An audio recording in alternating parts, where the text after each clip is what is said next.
Yo, what's up mga katelong? So, ayan, nandito po tayo ngayon sa Tanawan Falls kasi meron po silang pagbabago dito about po sa pagpunta rito sa Tanawan Falls. So, ayan po yung falls ng Tanawan Falls at ayan, meron mga idol. Ang pagbabago nga po pala dito sa papuntang Tanawan Falls ay iba na po yung dinadaanan, hindi na po katulad nung dati. So, ang bagong ano po nila dito, payment bago ka makarating dito sa falls. Ayan. So, yung dating 20 pesos na entrance po, ngayon, pag nag-entrance po kayo ng 20 at gusto nyo pong makatipid, so, ganun pa rin po yung entrance nila, 20 pesos. Pero, ang pagbabago po doon mga lodi, sobrang napakalayo po ng daanan. Binago na po nila. Yung 20 pesos nyo po, kapag pupunta po kayo dito sa Tanawan Falls, ay meron na pong pagbabago talaga. Ayan. So, binaba po natin dito sa sa ibaba yung Tanawan Falls. Kasi para malaman po natin at masurvey natin kung ano talaga yung pagbabago.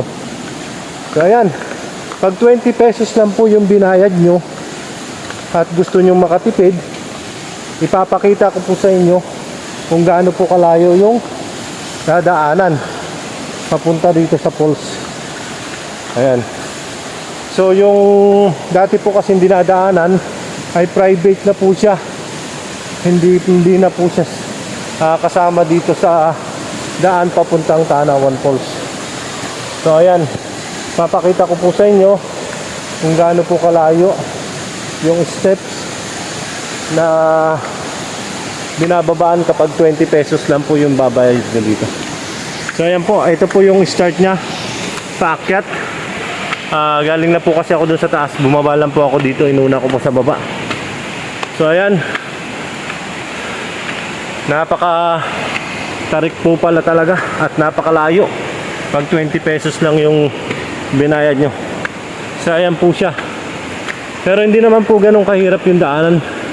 Ang problema nga lang po ay sobrang napakalayo po pala talaga. Yan. Lalo na po sa mga hindi po sanay. Kapag pumunta po kayo dito, totally na sobrang mapapagod po kayo. Katulad ko po, nakaramdam po ako. Ito pong daan na to, ang sabi nila, nasa 300 steps daw po ito. Pero alamin po natin mamaya sa taas kung ilang steps po talaga. Ayan mga lodi. So ayan mga idol. So ayan, tuloy po tayo sa paglakad hanggang dun sa taas. So pinapakita ko lang po dito na yung talagang daan nila sa 20 pesos na entrance na pagbabago dito sa Tanawan Falls ay sobrang napakalayo. Ayan. So medyo nakakalahati pa lang tayo mga idol. Ayan, kung makikita nyo po, steps naman po siya. Pero iba talaga yung dating daan, napakalapit lang sana. Ayan. Kahit mag-tricycle ka po ngayon sa entrance, mula doon sa baba, pag sumakay ka ng tricycle, at bago ka makababa dito sa falls, ay sobrang napakalayo na po ng lakarin. Hindi ko tulad noon na kapag nag-tricycle ka po ay napakalapit na lang po ng daan. Pero ngayon po yung 20 pesos na entrance nila dito sa public ay talagang napakalayo po. Ayan, hinihingal na po tayo, nabigla po tayo mga idol. So ayan, natatanaw ko na yung taas kung saan nandun po yung kalsada. Pero po, sa mga gusto pong hindi sobrang malayuan sa daan, na bagong daan na sa halagang 20 pesos, meron pong private na dinadaanan, yung tinatawag po dun sa may adventure park. Ipapakita ko po sa inyo mamaya pag nakakit na po tayo dito. Ayan, ayan po, malapit na po tayo sa taas. Sobrang nakakahingal po. Ito pong dinaanan natin na ito po yung may entrance na 20 pesos lang po. Pero yun nga po sa sinasabi ko, kapag nag-adventure park po kayo at doon kayo dadaan, malapit na po yung falls doon. Pero po, ang pagbabago po doon, kapag ka doon po kayo dumaan at gusto yung malapit, meron po silang offer doon na kapag ka hindi po kayo magsi-zipline, ay magbabayad po kayo ng entrance fee na 200 per head. Pero kung 350 po, pwede na po kayong mag-zipline at pwede na po kayong mag-picture sa lahat ng mga picturean na nasaan doon sa adventure park, mga idol. Ayan mga lodi, unti na lang, so talagang hinihingal tayo. Malayo po yung steps dito sa 20 pesos per head na entrance. So ayan. So lapit na po tayo sa labas. Yung 350 na po na yun, kasama na po lahat. Yung zipline, spider web, yung giant monkey head, lahat po na pwedeng pagpicturean doon ay pwede nyo pong yun sa binayaran nyo po, pwede nyo pong gamitin yun sa binayaran, babayaran nyo po doon sa adventure park na 350 per head. So kung hindi nyo naman po i-avail yung zipline, may entrance din po doon na 200 per head. Pero pwede na po kayo magpicture kahit ano po yung picturean nyo doon. Pero pwede, maliban po doon sa may zipline and giant swing, hindi po kasama yan. So mga lodi, ayan, tuloy po tayo dito sa pag-ahon. Ayan, malapit na po tayo sa daan kung saan po ay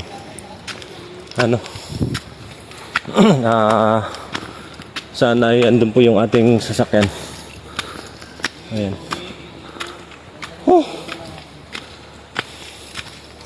Grabe, napakalayo nga pa. 305 steps po to. Ayun, 305 steps daw po yung ginawa nilang steps dito sa pababa sa Tanawan Falls.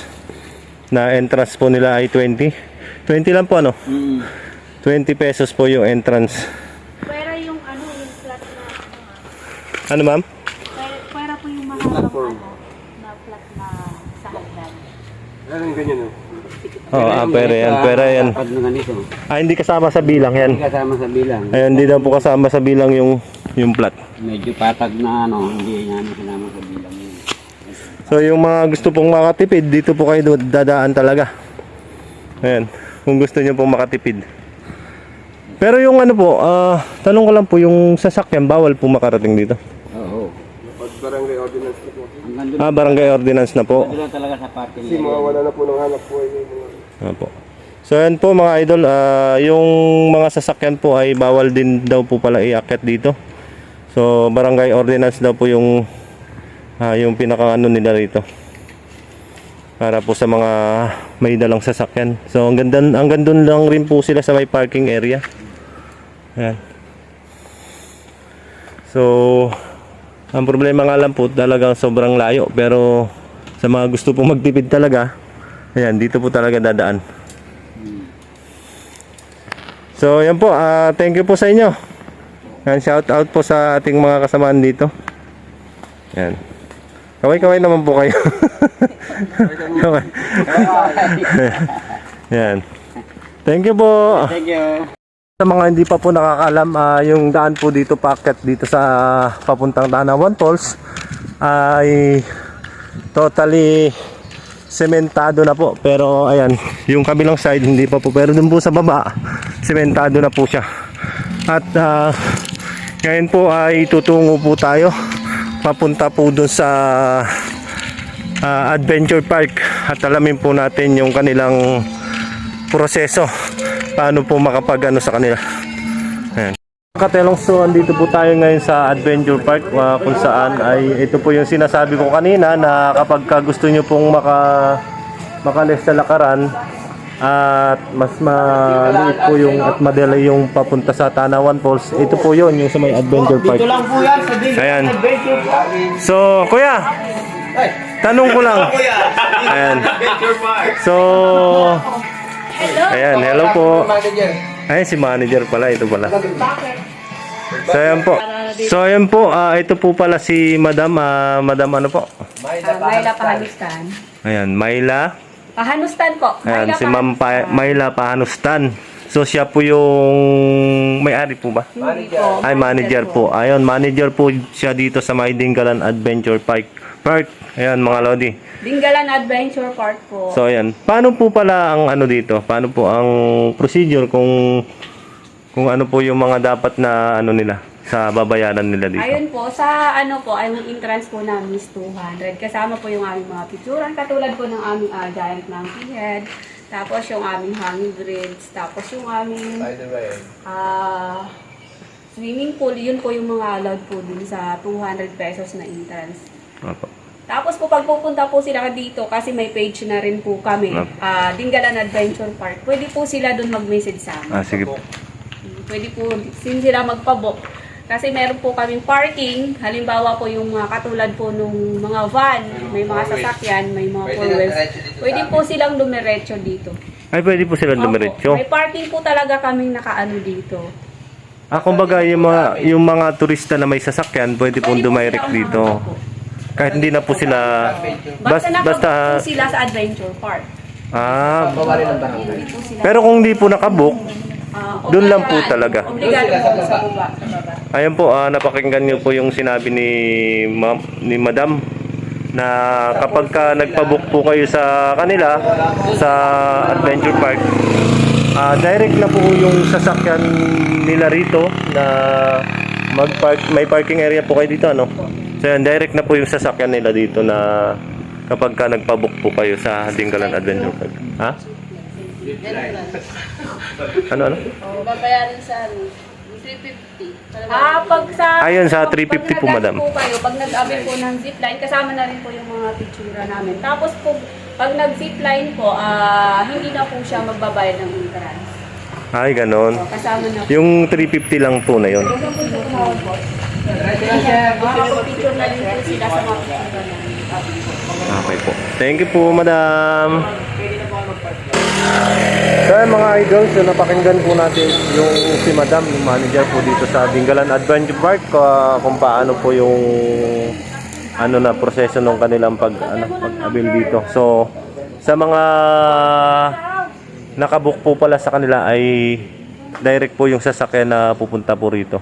At may parking area din po pala sila para sa mga nagpapabook dito sa Dingalan Adventure Park. Pero sa mga hindi naman po nagpapabook at yung mga direct na nagpupunta lang po dito, so hindi po pwedeng umahon yung sasakyan nila, doon lang po sa parking area sa may baba. At yun, i-avail po ninyo doon yung tricycle kung ayaw maglakad. Pero kung gusto naman maglakad, pwede rin naman po. Pero malayo-layo rin po yung lakarin. Ayan nga po yung kakaiba dun sa sinasabi ko sa 20 pesos per head na entrance kapag hindi po kayo dito dumaan sa Dingalan Adventure Park. So ito po. Yan, papasok po yan dito sa loob sa may nila. Andyan na po lahat ng mga picturean, yung zipline, yung giant swing, dito na po yun. Yung i-avail nyo po na 350 per head. So lahat na po yun, pero po doon sa may giant swing, mga lodi. So ayan, makikita nyo po yung tanawin dito sa loob. So ayan, sa mga hindi pa po nakakalam, ayan, panoorin nyo lang po itong vlog Ayan, sa mga hindi pa nakapag-follow, ayan, pa-follow na lang. And then, pa-subscribe po sa ating mga YouTube channel, Telong Vlog TV. So ayan guys, hanggang dito na lang to. At sana ay mas malinaw po sa atin yung pag-vlog natin ngayon dito sa Tanawan Falls kasi ang tagal po natin hindi nakapunta. So ayan. Kaya mga Lodi, hanggang dito na lang to.